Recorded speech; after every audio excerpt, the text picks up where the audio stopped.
You listening to any of the recent episodes? Mm-mm. Mm-mm. Tisk tisk, man. Tisk tisk.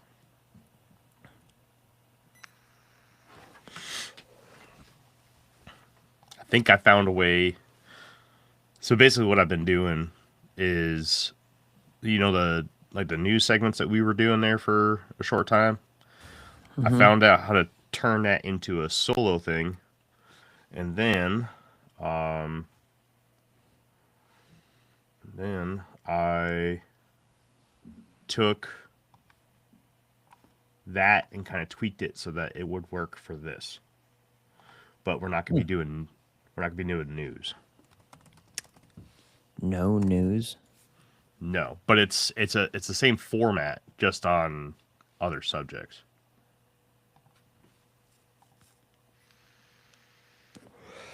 Let's see if I can adjust my camera to not suck.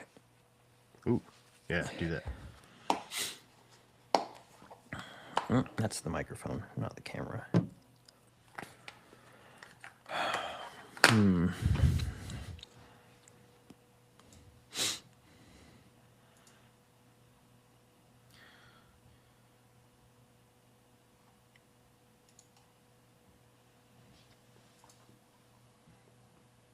Which one's the freaking camera? Logitune? Is that it? It won't let you change it now that Yep. we're live though. It won't. It shouldn't. No, it should. You know, like how I was zooming on my face and stuff? Huh? Maybe looks better on my end now. Can you You still change it? see me? Yeah, I'm you're going updating it. blurry and not blurry. Okay, I'm updating it. Huh. Okay.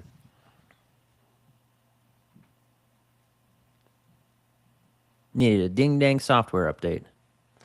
A ding dang software update, huh? Mm-hmm. That sounds like a legitimate software update. Yes.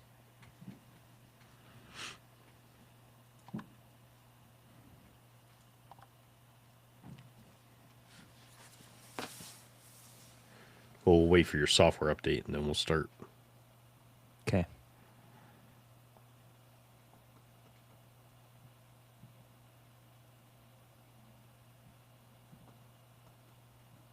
There it goes.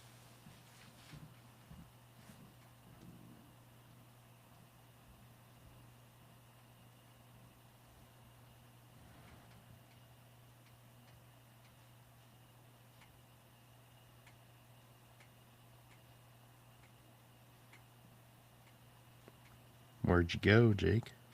I'm still here. I can hear you. I can't see you. I know.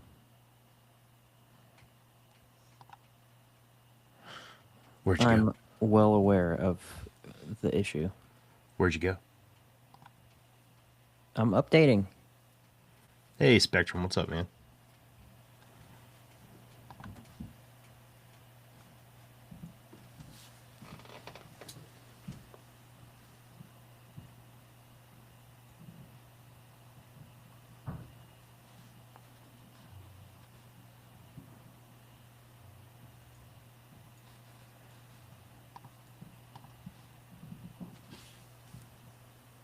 Been getting a lot of viewers on YouTube lately. Yeah. Mm-hmm. Lots and lots.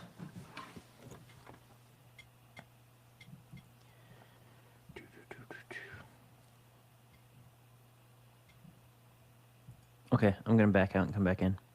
All right.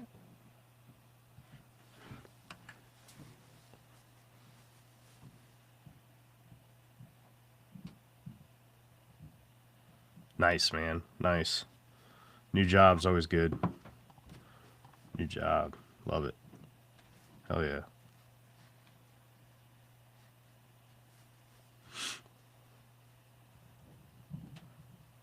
Smart home automation. I don't know. Kind of scared to do any kind of smart home stuff. I got Ring cameras, and that's pretty much about it for smart home stuff.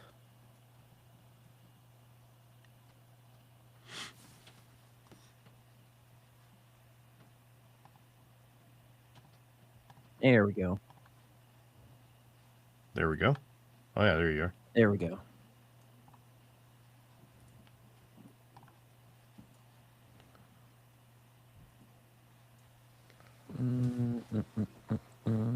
Twitch. You ready to roll? Yeah, I'm all good. Thanks. All right. Yeah, man. All right. Welcome back to the Infinite Rabbit Hole. My name's Jeremy, and today we're gonna dive into the first of a new segment called Declassified. Ooh. Came up with that one today. Declassified. That's right, man. That's right. Oh It's gonna be man. these two people formats, and it's gonna be all cool topics and such. It's gonna be great. It's gonna be great. How you been, man? Today, terrible. Ooh. You? Actually the same. Yeah, I've had the double dragon all day. And for those that never served in the Navy, would you like to explain what that double dragon is? Fire shooting out of both sides, I suppose. Best way to put it. It's sort of a tradition in the Navy when you go on a ship, you start your deployment, you kind of just get the double dragon. Yeah. Oh yeah, it's great. Spectrum says, "Oh my lord." Yep. So, yeah, I've been doing absolute trash, but I haven't been coughing, so I was like, all right. So that's why I haven't been on any episodes, is because I've been sick, and so try not to be hacking and coughing into the microphone. So It's all good, man. I've figured out a way to do solo episodes, and I've just been knocking it out, coming out with an episode every 2 or 3 days. My goal for this year is to put out more content. But there you go. I could tell you what's really pissing me off. I'm glad to be back, Spectrum. What's really been pissing you off? What's really pissing me off is when I put, 10, 12 hours into a script between 2 or 3 days, and some dumb fuck on YouTube wants to leave a comment about how my script is AI. I fucking hate that shit. Listen, man. Why would they say that? I have no idea, but you want sources? I'll give you sources. I got you. It's easy day. Just ask. I mean, I've been doing this for over 5 years. There's no AI going into my script. Okay, so knock that shit off. I've been doing this since longer than AI existed. It's better than someone blasting you in the comments on YouTube because you cut them off, or you passed them while they were driving slower than the speed limit because it was raining out. So I mean, Yeah, telling you that you don't know how to drive and stuff. So I mean, I guess you get some from no matter what you do, I suppose. well, So you just cry about it. It's yeah. I'm saying there's no way around it. So you're just gonna have to cry.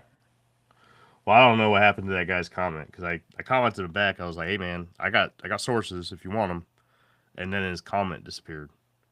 I was like, I don't think he was ready for a reply, but this is what it is. Anyways, so this is going to be very similar to the episodes that we've been doing lately, where we've been doing the fringe news. Declassified segments are going to be very similar in format, but it's more two people friendly.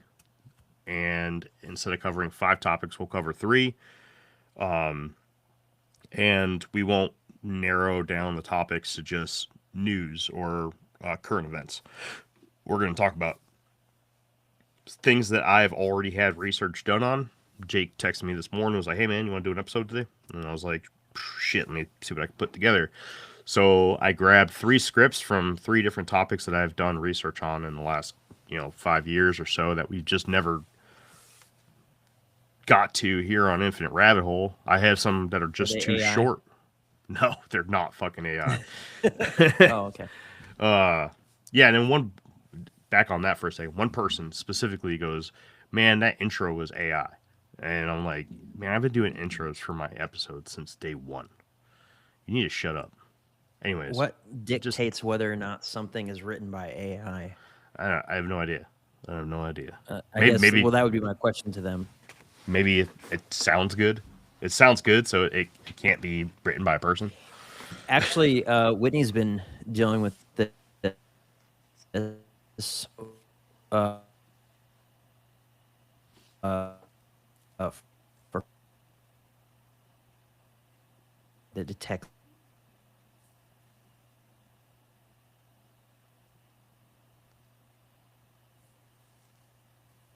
Well, Jake, I don't know if you can hear me, man, but you're breaking out real bad. You are completely frozen right now, my friend. Is that the same for people on Twitch and YouTube?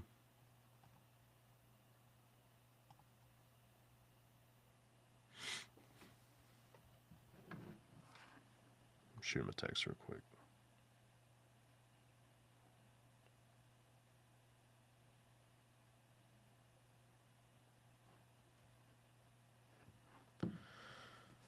Oh no, he backed out. He's gone. Yeah, I'm sure I'll be back. Give him a second. The structure and vocabulary. Yeah, no, I mean, I get that. I don't know what I'm looking for when it comes to structure and vocabulary when it comes to AI generated writing, though. So, I mean, maybe somebody's spotting that in my writing, but I could tell you it's not AI. They said the same shit about the John Teeter episode. I had that shit written way before AI even hit the mainstream. Like I printed off an entire book that's well over $100 right now for that script, and then I bought a couple other books too. And it just gets me when hard work just gets blamed and categorized into AI. It's really stupid. I've admitted like my imagery that I use sometimes for the show, that's AI. I'm not an artist. I can't write or I can't draw for shit. But I can write, I can read, I can do all that shit just fine. No need for an AI. In fact, it's my hobby is doing this stuff. It's what I do for fun. I'm lame as shit like that. So, is what it is. I mean, what you see back here for books is just a few of them. Like this is nothing compared to my whole collection. I have a ton of shit. I have more upstairs. I got then this is just the physical collection. I got digital. I got print offs. Like let me show you just while Jake's not here. Spectrum says I wrote a book using ChatGPT. It's somewhat the same as URT. I fail to remember his name, but that guy you made the AI chat for himself to speak on his theory. Mine is a bit more metaphysical. That would be Mike Over. Mike Over. He actually, we're in talks about having him come back on here soon. Where is that? I have a whole stack. Where'd they go? Well, now it just looks stupid. Anyways, for those of you that are watching live and wondering what's going on while I'm blabbering, just waiting on Jake to get back in. He's he texted me. He said he lost Wi-Fi. That sucks. Where is?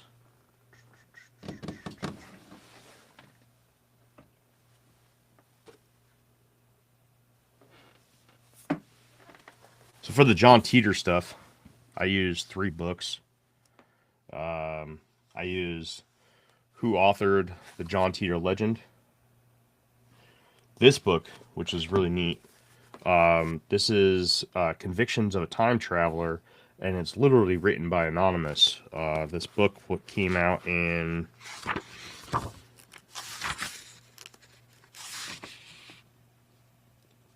It has a copyright of 2010.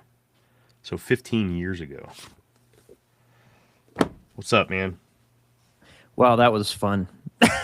It just Wi-Fi on my computer just took a dump, and I was like, "Oh, this is nice. It's starting off great." Good. Anyway, Well, I was just trying to fill the time with proving that I didn't write the John Teeter episode in Chat GPT or use any other AI. Just trying to fill time so people aren't just sitting there watching me look at them. Well, it's all right. Now I'm looking at you. All right. Well, Yeah. you think you're good? Yeah, I think so. Yeah, I turned off the Wi-Fi on my iPad and my phone. It's sitting right here, so hopefully it won't be sucking in all the bandwidth. It's so annoying, dude. I have a gig a second internet, and it's slower than when we didn't. And it's like it's just a scam. I think that anything internet-wise is a scam unless you get fiber optic, and then it's just like, Well, you got to have the hardware too. Like a lot of people will buy better internet, but they won't have the hardware to play the internet. It's like trying to run 4K on an old tube television. You know, you gotta. It's not going to work. You gotta have the hardware to go with the power. I mean, we got it. Well, I mean, I'm not saying that you don't. I'm just saying that's the case for a lot of people. Stop yelling at me. I'm sensitive. Well, stop being sensitive. No. All right, you ready to get into my script for the night? Yeah, let's go. All right, I got a nice, powerful intro to get everybody hooked. We are living in an era of rapid declassification, yet the picture of our reality remains fragmented, obscured by a deliberate fog of war that spans both the physical and the digital realms. The maps we use to navigate our world are outdated. We are clinging to a geography of the safe and the known, while the world around us is being rewritten by forces we are only just beginning to admit exist. Tonight, we are going to burn the old maps. We're going to chart a course through the prohibited airspace of active war zones where anomalies mock our physics. Hack into the static of a dying digital world where humanity is becoming the minority, and trek deep into the Peruvian Amazon, where a modern-day alien siege has terrified an indigenous tribe into taking up arms. We have 3 massive files to declassify tonight, and each one peels back a layer of the illusion we call daily life. We will start with the invisible sentinels, drifting over our most secure military installations, entities that defy gravity, aerodynamics, and thermodynamics.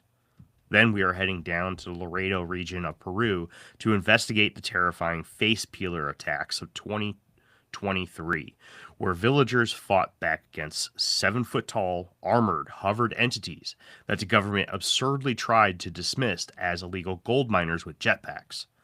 And finally, we'll return to the black mirror in your pocket to ask a question that haunts the corridors of Silicon Valley. Is the human era of the internet over, and are we now just ghosts haunting a machine run by the dead? But before we step off the ledge and descend, a vital transmission for our fellow travelers. If you want to unlock the files we cannot air on the main feed, the ones that dig too deep for the algorithms to ignore, join us on patreon.com/infinite rabbit hole. This week, I released an exclusive, unredacted deep dive into the Havana Syndrome, including a new and improved discovery, or new and important discovery, regarding the source of the illness and the infrasound that seems to be causing it. If you want to watch the madness unfold in real time, catch us every time we record live at twitch.tv/infinite rabbit hole. Like, follow, subscribe, do the things that help us keep the signal strong against the static. All right, welcome back to Infinite Rabbit Hole. The face peelers? The Holy face moly. peelers. Yes. Ugh. Oh, yes. There's no way that you wrote that. That was definitely AI. Shut That up, was man. way too sophisticated. I wanted to make that joke. I know shit was gonna be like, all right, now that my AI written intro is done, we can get to the real stuff. Fucking hate that. I wrote that myself. That sounds nuts. The face peelers. All right, I'm down for it. Let's go. All right, let's do this. All right. For our opening topic tonight, travelers, we are turning our eyes back to the Middle East for a topic we have covered before, but we're going to do it a little bit more in depth. But we aren't looking for insurgents, convoys, or geopolitical maneuvering. We are looking for a ghost that haunted a United States joint operations base in Iraq one night in October of 2018. The footage is grainy, shot in the monochromatic grays and blacks of a high tech thermograph weapon system, like an L3 Westcam sensor suite, the kind used to target enemies from miles away with surgical precision. The video was leaked by investigative filmmaker and ufologist Jeremy Corbell in January of 2024, blowing the lid off a secret that intelligence agencies has kept buried for 6 years.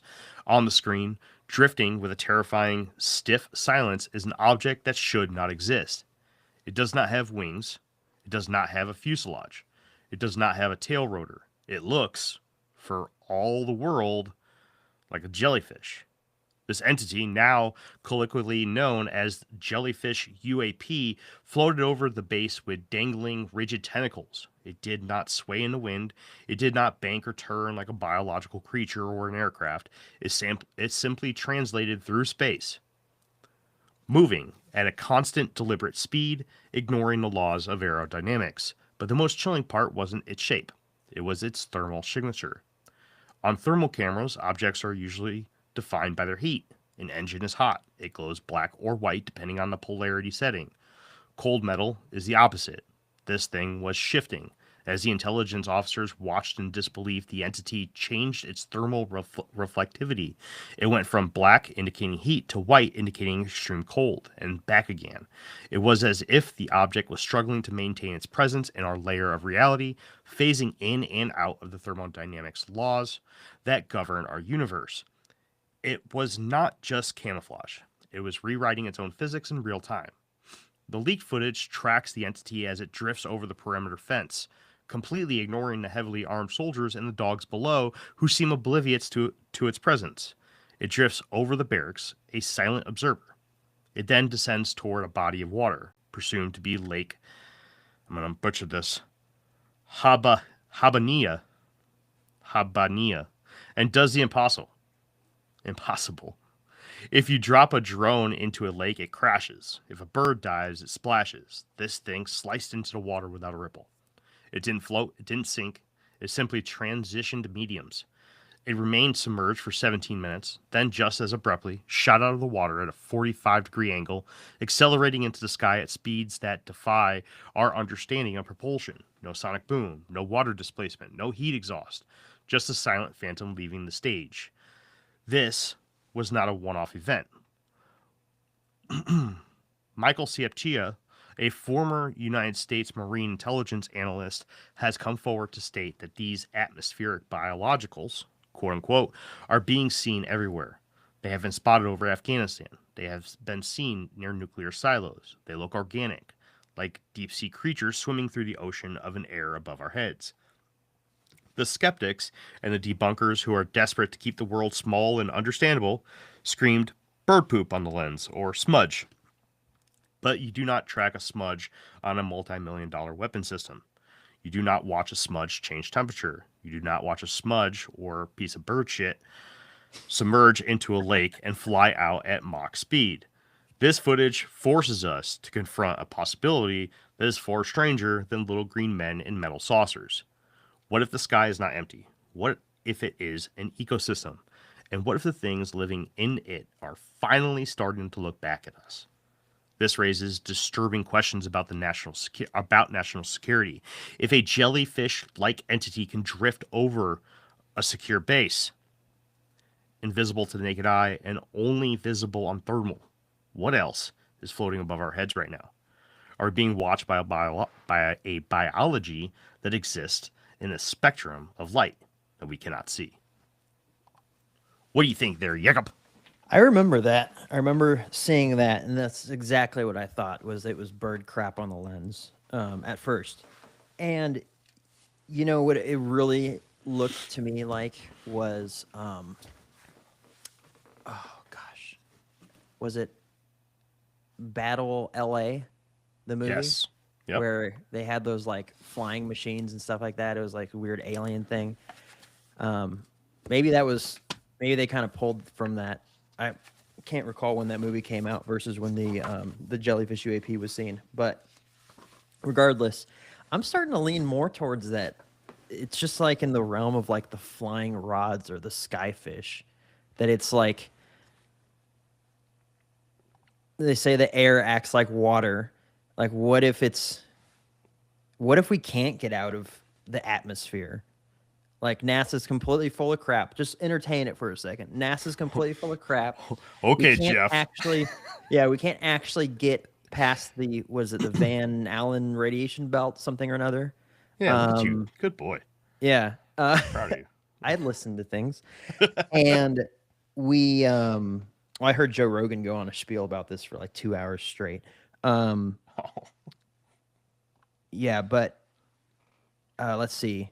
Where was I going with that? Anyway, so NASA's making it up. What if there is a layer of water or something that sits over the Earth that we can't penetrate, and there's an ecosystem full of what we would consider flying things, but they're actually swimming, or that there are other types of flying creatures, I guess, that go through the air but never touch ground, like the rods. Yeah. And they're just so uncommon and so elusive that there's really no way to actually study them until one of them like flies through a camera somewhere. And that's kind of the picture I was painting here too, right? I want to take a second to kind of educate people on a brilliant book that was written a long time ago by a brilliant biologist turned cryptozoologist named Ivan T. Sanderson. Now, it's called Uninvited Visitors. And this book was written in 1967. And the whole concept of this book is a biologist looking at UFOs and what's modernly referred to as sky beasts, which is the concept that you're basically talking about, rods, right? Mm-hmm. There's even a big argument by a lot of people that the standard uh, flying saucer or light in the sky could be one of these biological entities. And we saw Hollywood kind of take that in stride with the movie that got released a few years ago by Jordan Peele. Nope. Nope. Yeah. And which I do when I love that movie. Like I, That I movie's so scary. I love that movie. That movie is great. Yes, I've seen a movie. Um, and I love that he made it a biological entity. Sorry if Mm-hmm. I spoiled that for anybody, but if you're a fan of UFOs and you like the idea that UFOs can be biological in any way, shape, or form, go check out Nope. Great movie. Um, Literally, I don't watch movies. In case you're new to the Infinite Rival, I just don't. But I saw that one, and I've seen it like 4 times now, because it's that good. I really do enjoy it. Um, so I do have a discussion point to talk about. Basically, this takes the form of the questions that we were doing last time, Jake. Mm-hmm. So the jellyfish video seems to bridge the gap between the nuts and bolts craft and something more paranormal or interdimensional. It looks organic, yet it moves with robotic precision. Do you think we are dealing with a biological entity native to our atmosphere? Basically, a cryptid of the sky? Or is this advanced surveillance technology disguised as organic matter? And secondly, why does the temperature fluctuation matter so much in these sightings? Well, geez, it could be both. I mean, the sky's the limit as far as possibilities is for what can exist on this planet, because we have plenty of very strange animals that shouldn't be, and yet they are, right? Mm-hmm. Or they have unique characteristics. Like uh, our hangar bay at work here in the summer months gets just inundated with bats. You know, they land all over the ground and all that sort of stuff. Well, it's not that bad, but they'll land every once in a while. And I'm sitting here, I'm looking at this bat, and I like I wanted to pick it up, but it was pretty feisty.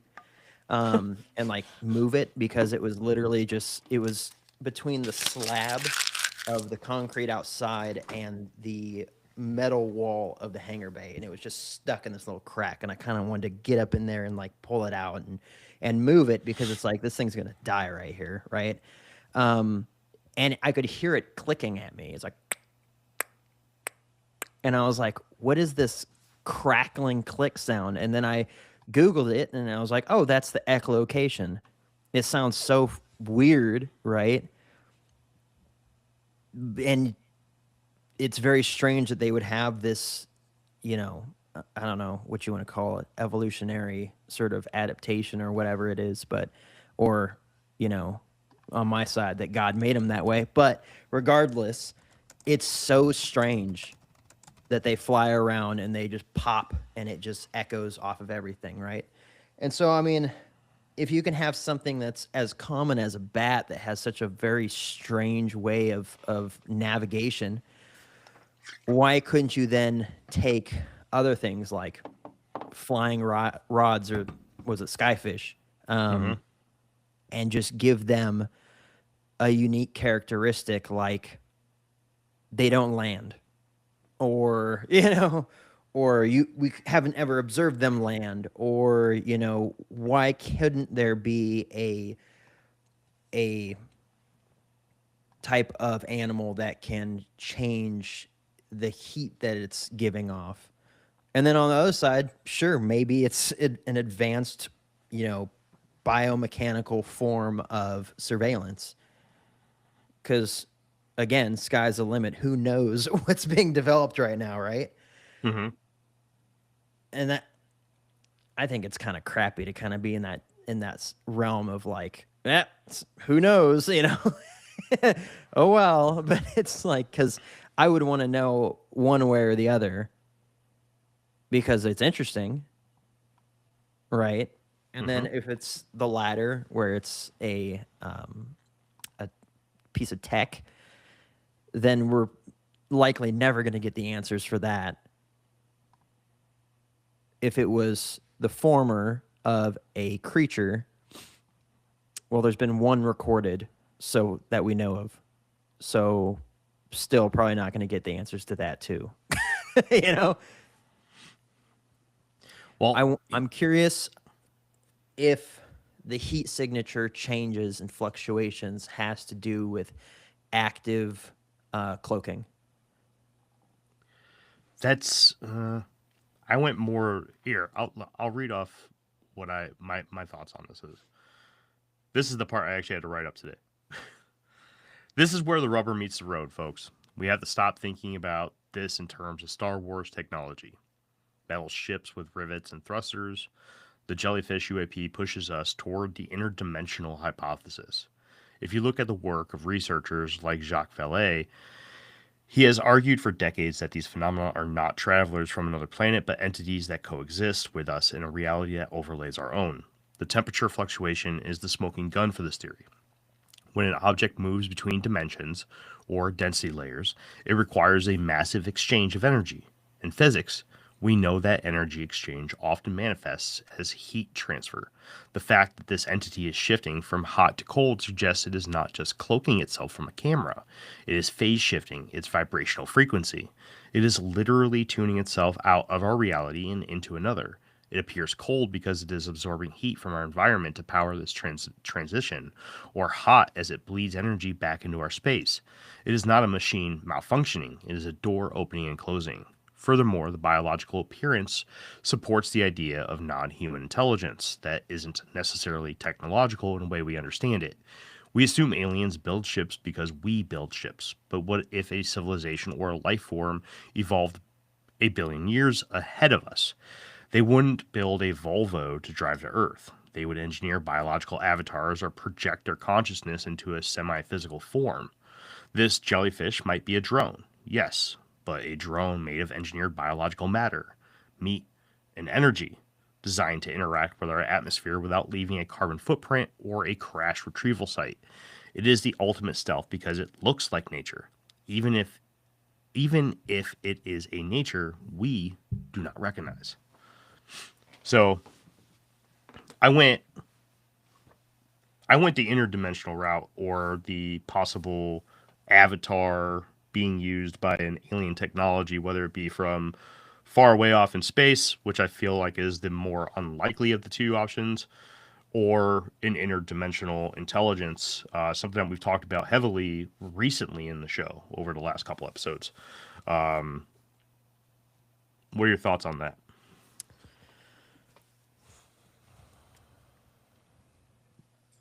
I don't think that a cyborg, I guess, would be out of the realm of possibilities of something that could be used experimentally to actively surveil stuff or as a weapon. I'm trying to rack my brain as far as like what I've heard of in the past, and the only thing that can come to mind is well, obviously that birds are government drones, but I mean everyone knows that. Not the country birds, the city birds, right? But aside from that, I mean, there's some weird stuff going on in the world, like making meat out of basically 3D printing meat. If that's going on, I don't know if it would be too crazy for the idea that scientists are experimenting with taking actual animals or bits and pieces of animals and connecting them with, you know, some sort of a robotic nature in order to make a better, more effective weapon system or surveillance technology. Although I do agree with you, obviously we've talked about it ad nauseum about, you know, when I say angels, demons, things like that, you could definitely say on a different plane of existence that parallels ours. That's just not visible to us, you know, unless the veil is opened or whatever that looks like, right? Under unique circumstances or, I don't know, a gateway. So, I don't know. Well, I just want to guess, give a shit. well, I guess that if I were to put myself in a boat and say which one would be more worrisome, it would be the interdimensional beings coming through versus something you could, you know, shoot down with a missile. You know? Yeah, it's I feel like that's, in my opinion, right? I've gone on record multiple times talking about how I feel like the the interdimensional aspect of things would probably be the more likely. Um, sorry, I'm kind of sidetracked here. I'm making edits to my next script here as I'm talking. But let's go ahead and put this topic to bed. I just want to give one more shout out to the book Uninvited Visitors by Ivan T. Sanderson. This it's very difficult to find now, but if you can, I highly recommend it. Ivan T. Sanderson, like I said, was a biologist turned cryptozoologist that looked at UFOs as if they were biological beings. Highly recommend it. And then I want to give a shout out to, I can't see the full name, but I can see Jimmy. Jimmy on YouTube said, "You guys don't get anywhere near the subs or views that the quality of your research and content deserves, guys. Keep on trucking." Hey, I appreciate that, Jimmy. Really do. Yeah, appreciate that too. That's super. Trust me, the amount of money, time, and divorce threats I've had from my wife over over all this, it means a lot to hear that. I appreciate it.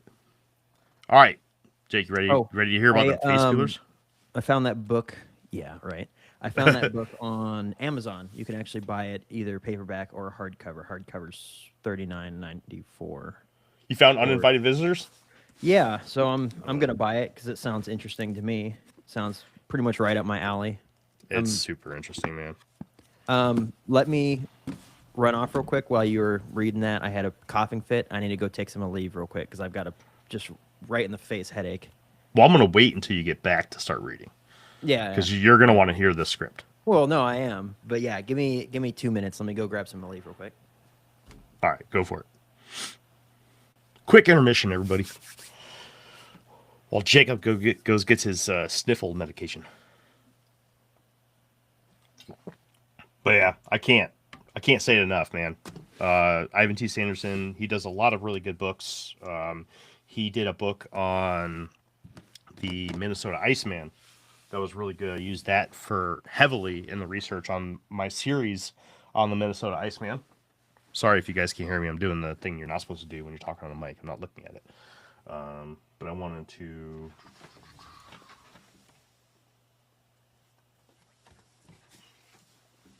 Nope. Forgive me. That was Bernard Havelman.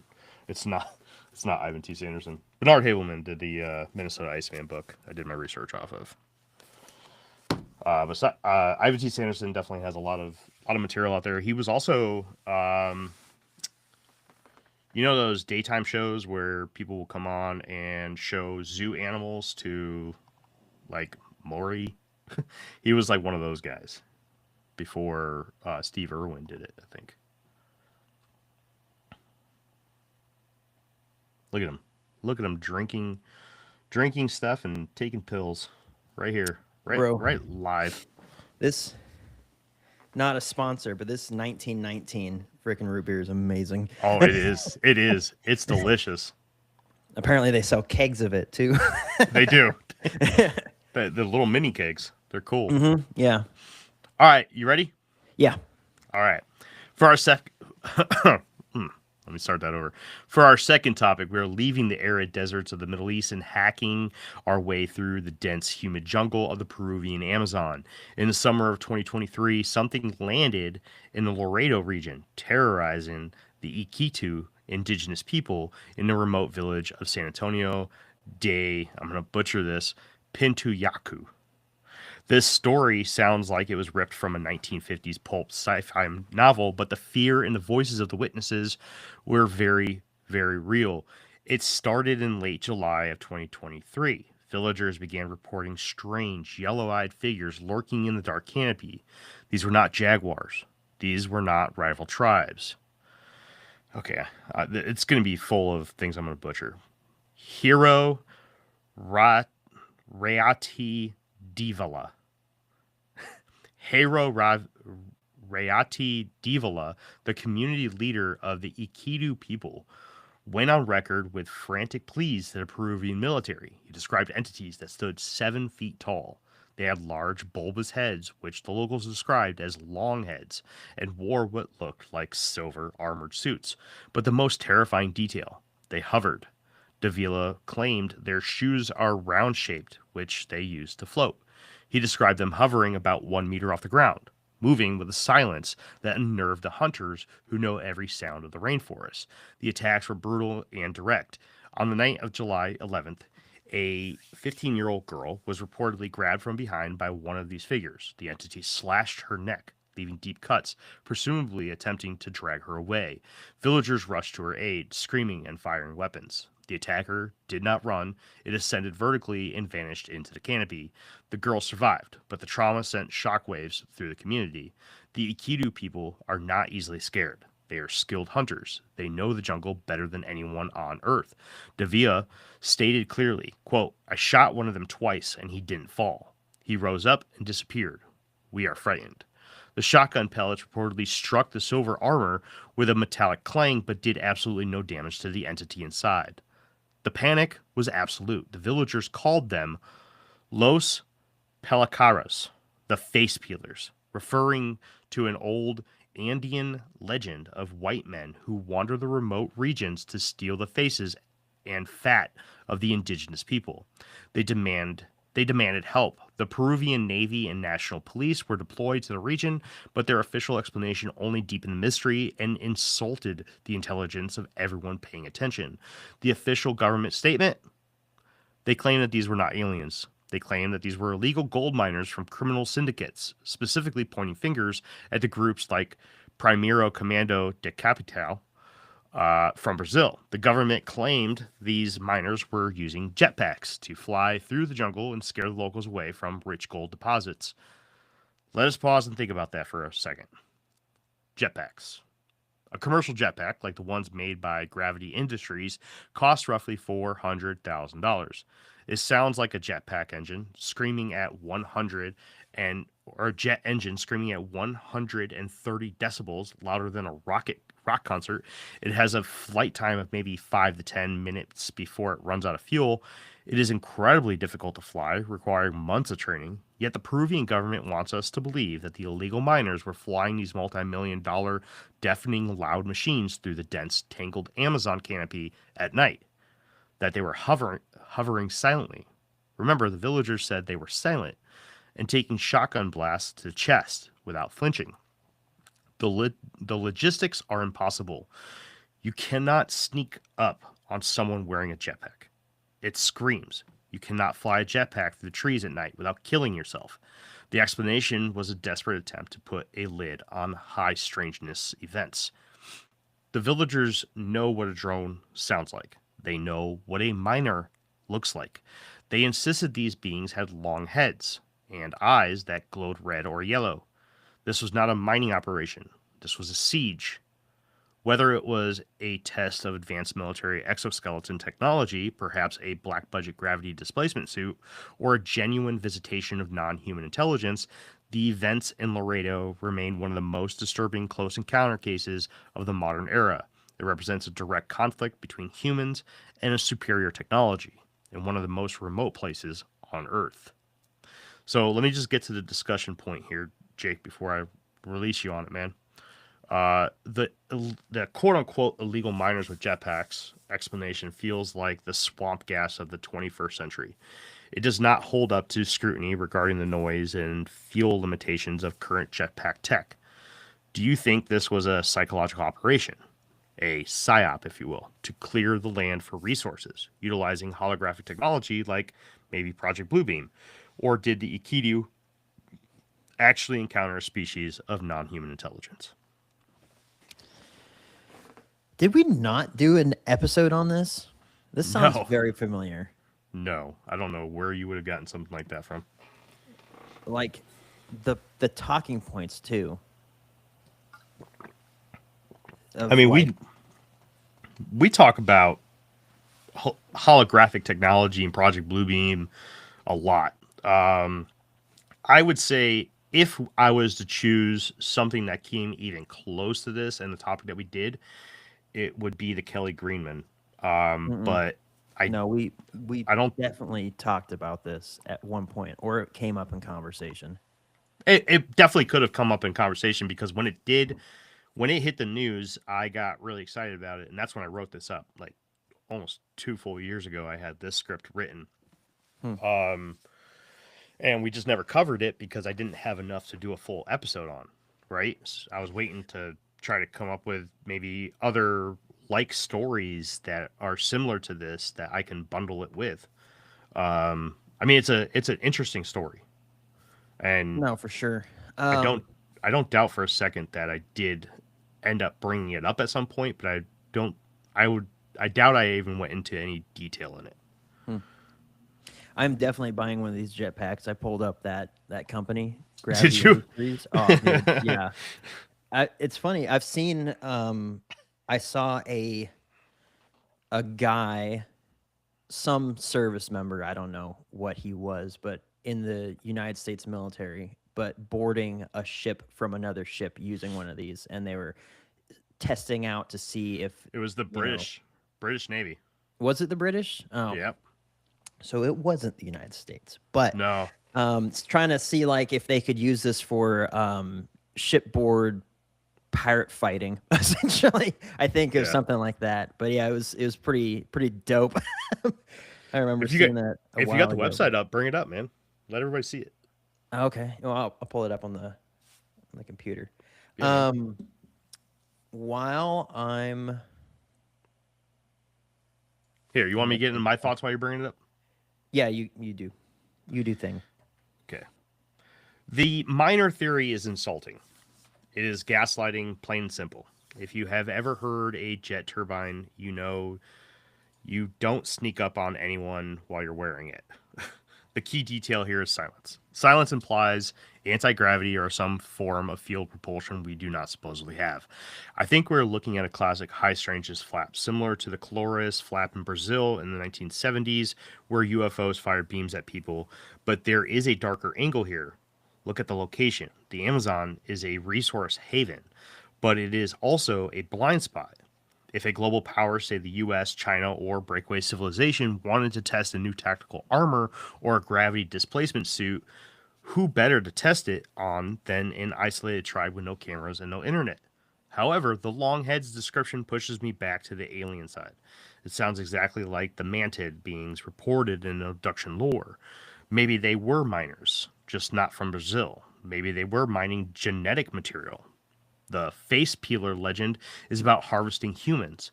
If these entities were impervious to bullets and could fly, they weren't worried about gold. They were there for something else. And the fact that the military shut down the story so fast tells me they know exactly what it was in those woods. Bro, you can get training on these things for only $8,500. I am That's 100% doing it? this. Yes, look at this. You gonna fly to my house? Yeah. Dude, I'm gonna fly to your house and you're gonna be like, "Ooh, can I try?" I'm gonna be like, "Nope," and I'm gonna fly away. I would not get on that, dude. I don't even like roller coasters. Oh man, what if it like blows up, takes your arms off at the shoulder? Oh, that's Yeah, messed up. I'm totally gonna buy myself one of these things. That's pretty dope. How much are they going for now? Because I wrote this, like I said, I wrote this up 2 years ago. Does it Mm, say? I'm not seeing a price. You can test fly one for under $2,000 though.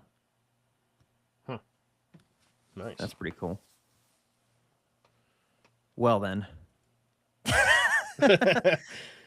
I was going to work on my beater of a car that I have and spend a bunch of money on that, but instead I'm gonna test fly a jetpack. So that's cool. Let me just strap some turbine engines onto my wrists. Dude, you look, go from airplane mechanics, the next logical step is either a pilot or a jetpack pilot. Yeah, I mean, duh. Yeah, it's it's nature. ever since I got to witness jets going into full AB, I've always dreamt of having those things strapped to my arms, you know? That so my answer there, I think maybe that's what you're thinking about. Because we have talked about the island of Colores in Brazil quite a bit. Not necessarily Colores wasn't riddled with beings, right? Entities really didn't play a big picture, although there were some reports of entities. It was mostly lights. Like in Mhm. Colores, we were seeing, or they saw a lot of red, yellow lights, and then they did this strange phenomenon where when they got close to somebody, they turned blue all of a sudden, and they caused radiation damage to them. Um, yeah, a lot of people. There were some people that lost their lives in Colores too. Jacques was Jacques Vallée, actually wrote. I don't know if he's the one that wrote the. There's one book that was written on this on Colores, and it's called UFO Danger or something. I don't think it was written by Jacques Vallée, but Jacques Vallée talks about it a lot in a lot of his other books. I think it's in Passport to Magnolia, is the book that he uh, talks about it. And Jake, talk a little bit. Yeah, I agree with you. I think it's 100% gaslighting to see people with jetpacks and stuff. It definitely sounds like there's some kind of a psyop going on, or an attempt to rid these or push these people away from where they live for some reason, probably for a resource grab or whatever it is. Um, I am far from believing it was an interdimensional being or some sort of an alien attack or something like that, and way more into that governments suck. And will do terrible things to their people just because they can. So here's the book. It's called UFO Danger Zone. It has a foreword written by Dr. Jacques Vallée. And as you can see, that is currently going for $72. Wow. Yeah, I don't have this book yet. That's why I've never really. $72. That's why I never really officially covered the Colores incident. I do want. I will buy this book eventually. In fact, I might just snag it tonight because I would like to cover it at some point. But I have referenced Colores quite a bit in a lot of past stories, especially like when we talk about Elmwood, right, with the blue light with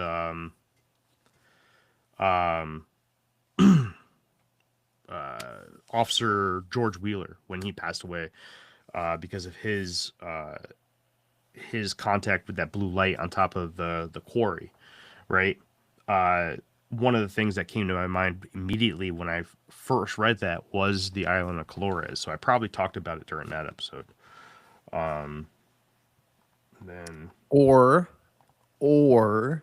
you save up 27 more of those $72 and you fly a jetpack. No. I like this what Spectrum is said. He said, "I'm sorry, but one jetpack is wild. A gang of jetpacks is sci-fi.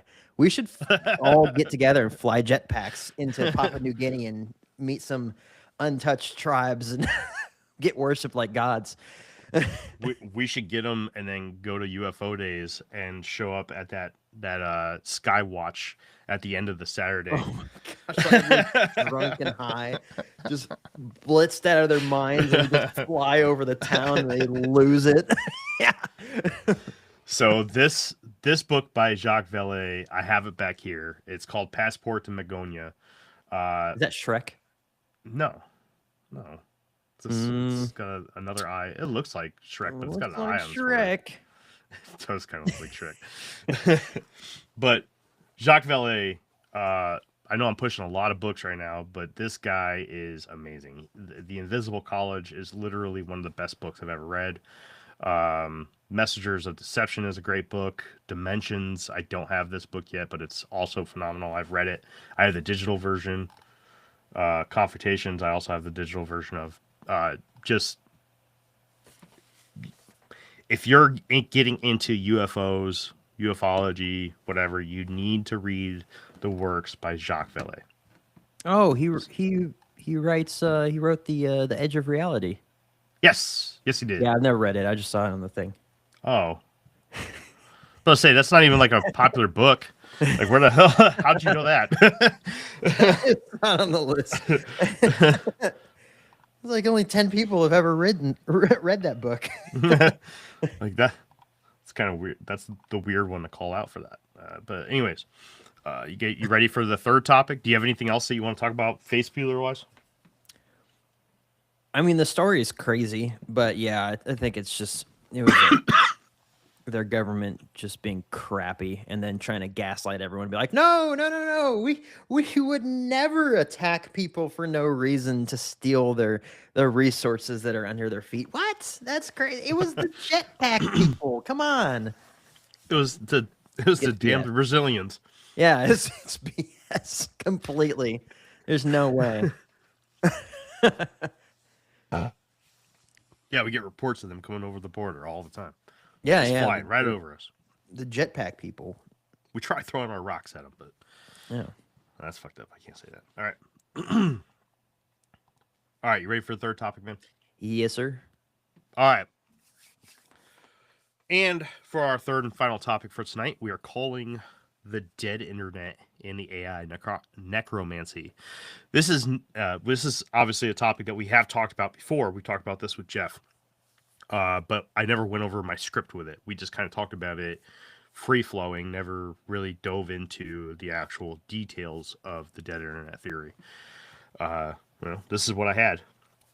This is not about monsters in the woods or in the sky. This is about the monster in your pocket. It is about the screen you are staring at right now. Have you noticed it? The feeling that the internet has become empty. You scroll through Twitter, now X, or Facebook, and the comments feel repetitive. The syntax is slightly off. The memes are bizarre, surreal amalgams of shrimp Jesus or melting faces that thousands of people are liking and sharing. You post a thought, and the engagement you get feels hollow, like an echo returning from a canyon that goes on forever. This is the dead internet theory.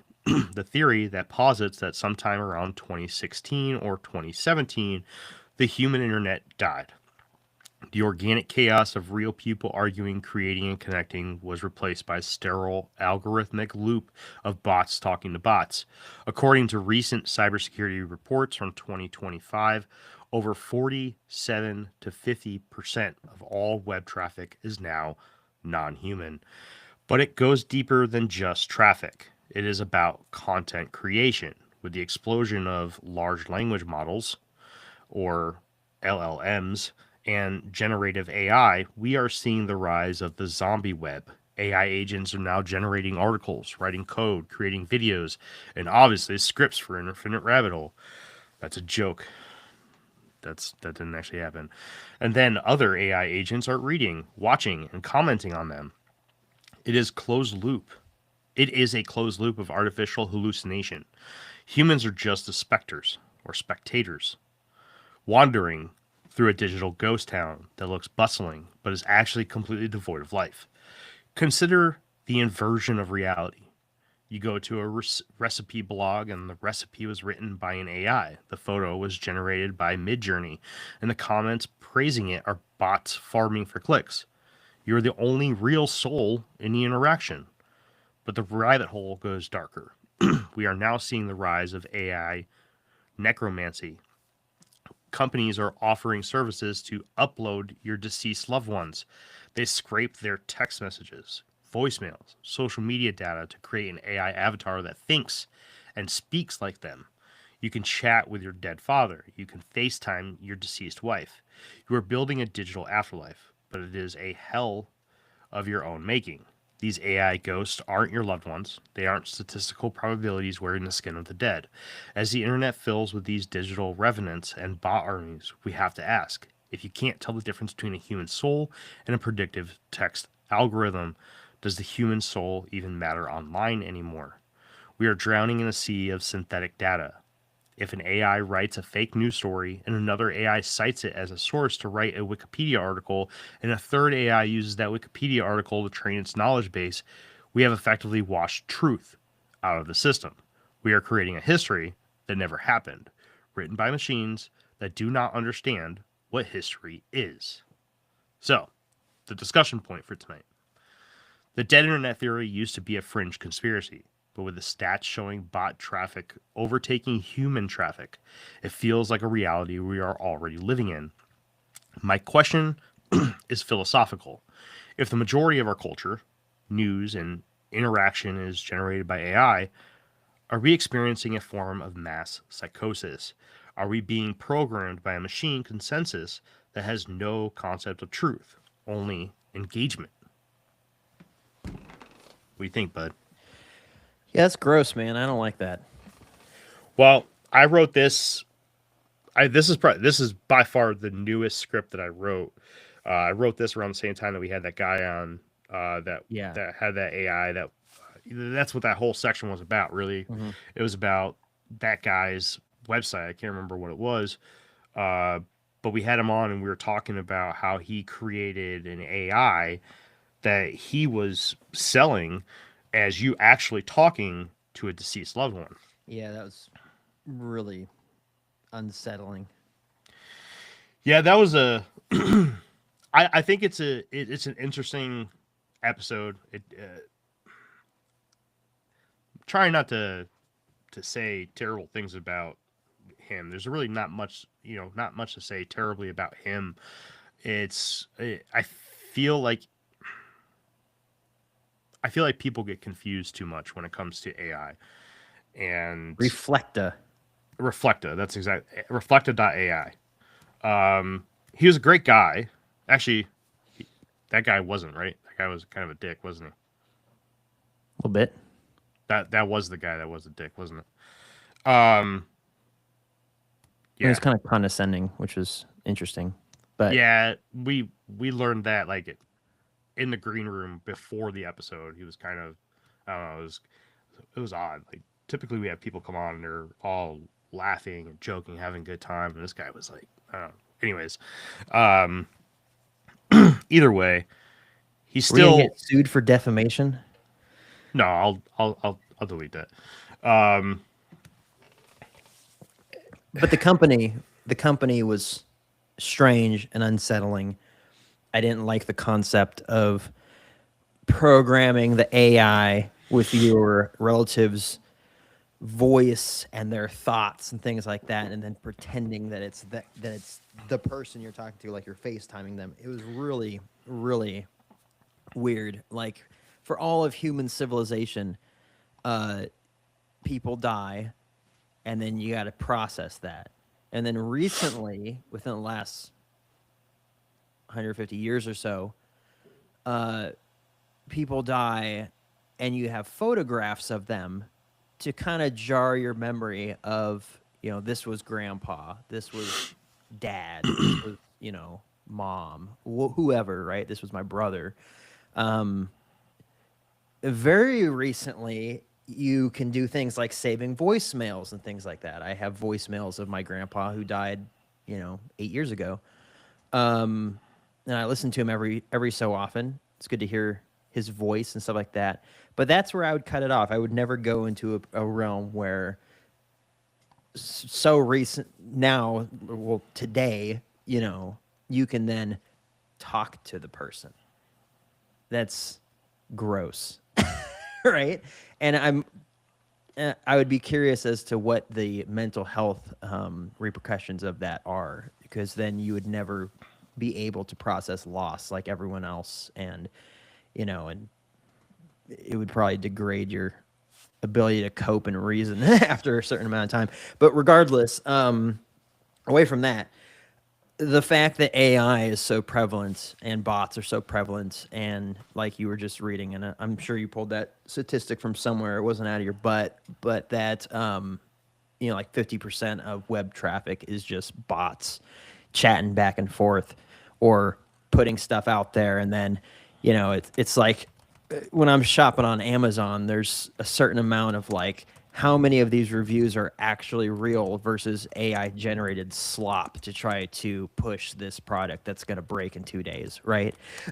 So right. it's like, so I'll do things like look for YouTube videos of people utilizing the products, or my 30-day review driving this car, or motorcycle reviews, things like that, versus just what I see online, because who's to say, if any of that's real? And then we're soon going to come to a point where YouTube videos aren't going to be reliable anymore, because Facebook is being inundated with AI crap, where half the videos, half the reels you see, I'm sure TikTok as well, and Snapchat, it's all AI crap, right? And then you see people in the comments that are totally buying it. And it's just like, eventually we're going to get to this point where truth will still exist, but it'll be so difficult to find it. What's the truth? What did this guy actually say? What is it actually going to rain today, or is it going to be a good day for fishing? Like, Yeah. Truth will still be there, but it will be so difficult to find because of the amount of bot traffic and AI traffic and just, those shenanigans.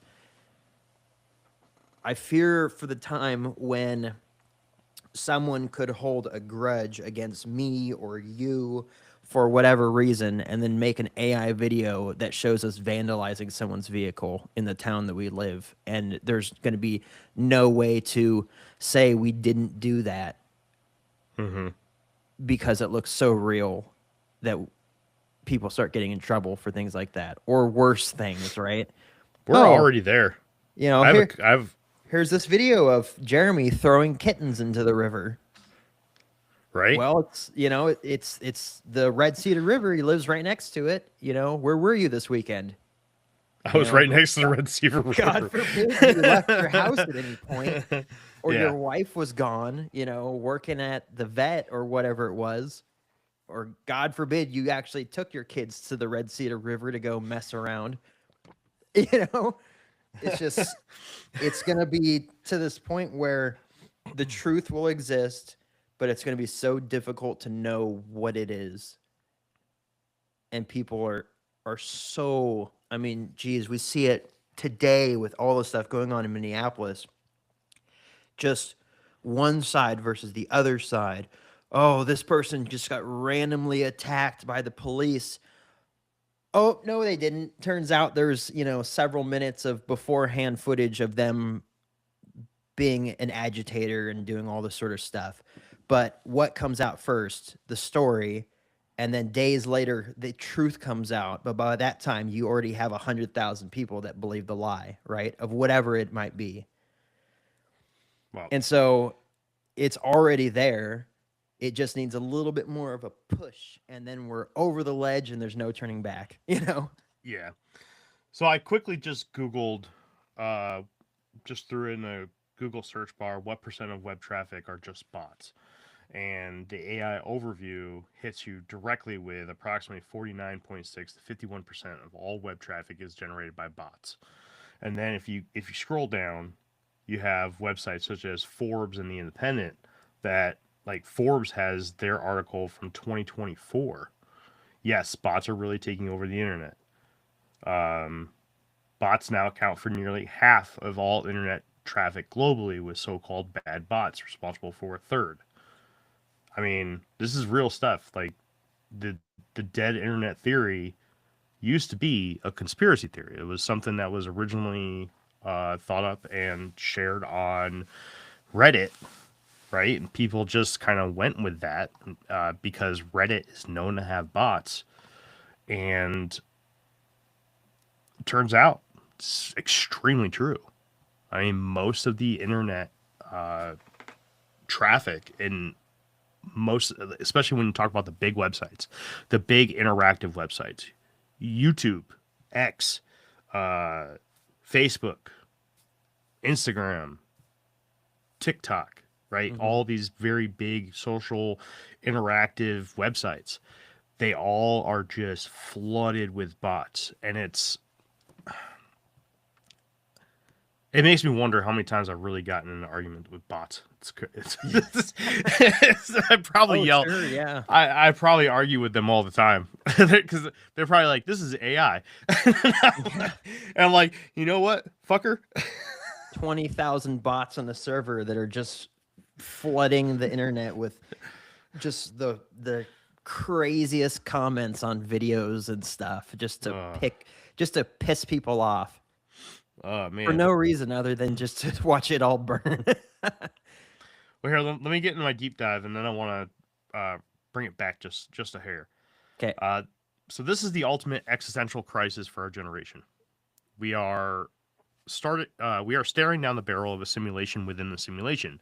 If the internet is our primary lens for viewing the world, and let's be honest, for most people it is, then our view of reality is being fabricated in real time by non-human intelligence. It's not the Matrix. We are where we are in pods. It is a psychological matrix where our opinions, our anger, and our joy are being triggered by algorithms designed to maximize retention, not truth.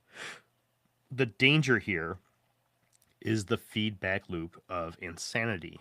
We are feeding eg- egregores. It's in occultism, an egregore is a thought form that gains power the more people believe in it. The algorithm is a digital egregore. It feeds on our anger and our fear. It does not care if the content is true. It only cares if it provokes a reaction. And regarding the necromancy aspect, this is dangerous spiritual territory. By creating these digital echoes of the dead, we are refusing to let go. We are trapped. We are trapping ourselves in a state of permanent artificial grief. We are populating the dead internet with literal ghosts. It is the ultimate act of narcissism. We would we would rather talk to a convincing lie than face the silence of the void. The internet is not just dead. It is undead, and we are the ones feeding it. Now, I do want to just say that I feel that something like that Reflecta AI could be a tool. It could be a tool used in mental health therapy. Like, I mean, I understand everyone needs to break away. We've all lost people in our lives, right? But I'm also a heavy mental health advocate. Okay, someone who does suffer from many different aspects of mental health struggles. Myself, stemming from my time in the service and other aspects of my life, I I could see applications where this would be helpful. I do not think that we should be playing with fire and opening this up to the public. Uh, it does need to come with disclaimers that say, "Hey, just so you know, this is not your loved one. This is an AI." And that's kind of where I have the issue with the guy from Reflector, right? He is selling this as it is. Like he came on and talked about his father, about how he built the AI of his father and how he talks to his father every day. He's selling this as if he is talking to his father, and I truly believe he believes he's talking to his father. And there's a part of that that's kind of sad. It's I I don't want to rag on the guy. I think that he's got a lot of emotional grief, and I think this helps him, and that's a good thing, right? In my opinion, but I feel like we have to be careful with that. That's not something that we should just be advertising, because there's a lot of people out there that will take that hook, line, and sinker for the words that you're calling it, and it's not. It's an AI. It's as simple as that. Jake, you got anything? No, I agree. I would. I disagree with that. It could assist with mental health, um, but that's probably just my own EWEs about it. Yeah, and I mean, a lot of people are going to have their reservations against it, and I'm not one saying that it would be good for me. I'm not saying that it would be good for every single mental health category that's out there, or every single person that struggles with a mental health issue. But I do believe that there would be the rare case where it could be helpful.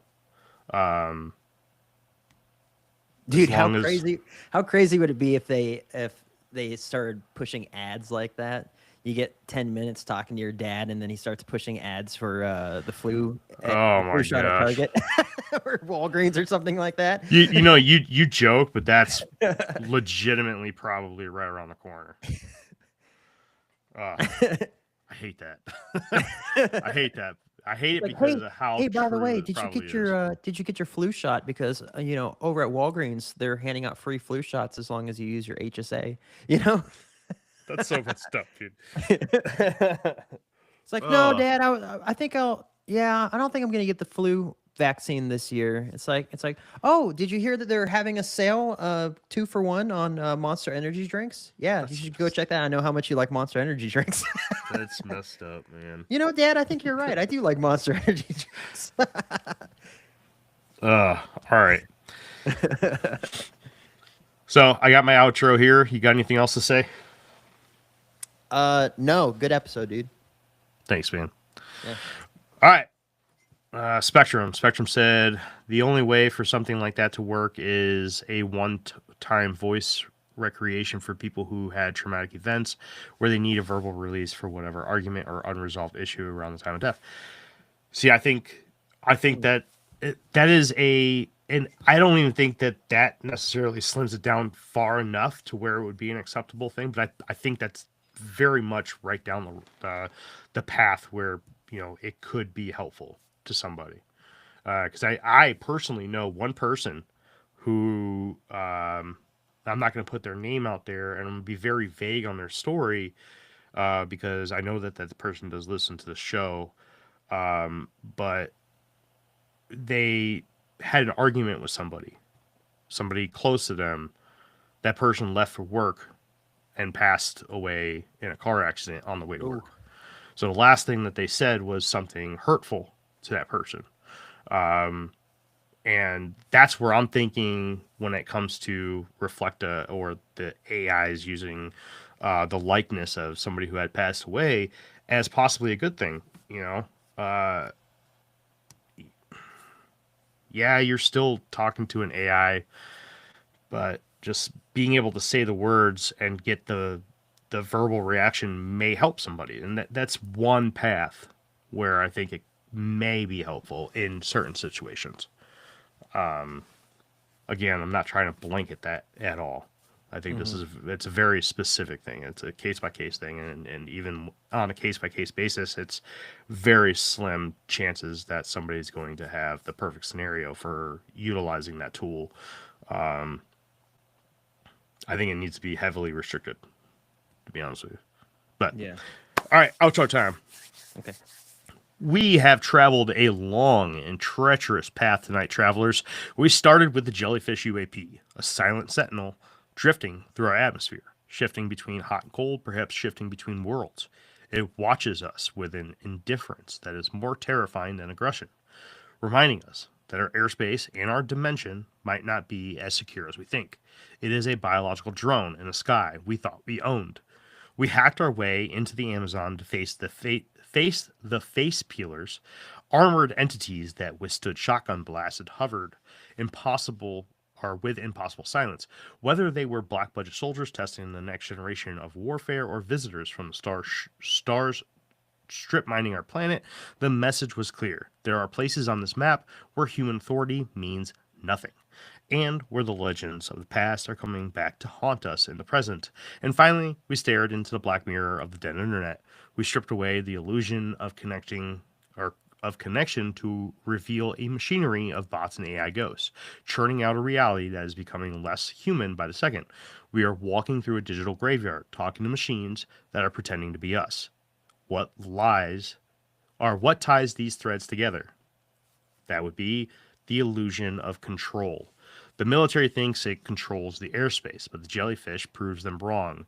The Peruvian government thinks it controls its territory, but the face peelers prove them wrong. We think we control the internet, but the bots prove us wrong.